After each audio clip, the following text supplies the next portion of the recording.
Oh. Ja, oké. Even iets heel anders. Want vandaag ben ik ontsnapt naar Amsterdam. Maar ja, ik dacht, laat ik toch iets typisch Utrechts voordragen. Want het is namelijk zo, jarenlang, en ik ben de tel kwijtgeraakt, ik ben vergeten hoe lang, stond de Dom in de steigers. En de restauratie is onlangs afgekomen. Vorig week zaterdag of zo, is in aanwezigheid van Maxima, is geloof ik de laatste steen in de voet geschoven.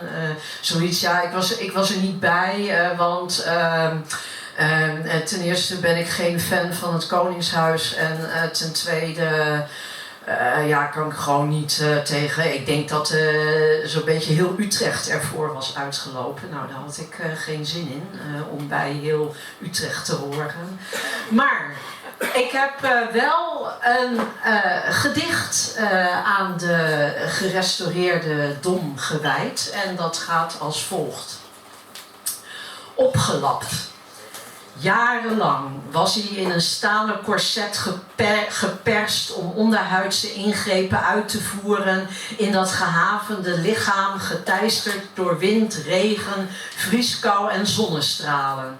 Ingeklemd in kilometerslange buizen met hardhout om de kwetsures af te dekken. Hij heeft al eens een orkaan doorstaan, maar niemand heeft het eeuwige leven en ook massieve mantels worden sleets. In nieuw pak gehezen met een metamorfose voor de mombakkers.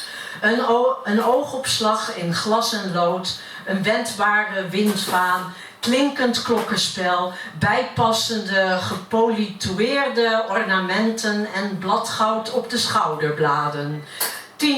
10.000 bouwstenen bekeken en beoordeeld naar de graad van geschondenheid en vervangen door brokjes toekomende tijd. Van beeldhouwer tot klokkenmaker is er noest gewerkt, de laatste steen in de voet gelegd.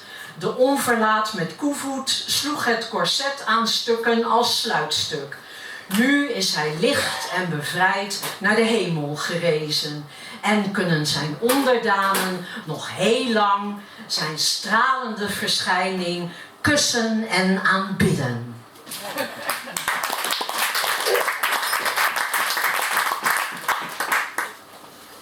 Dankjewel.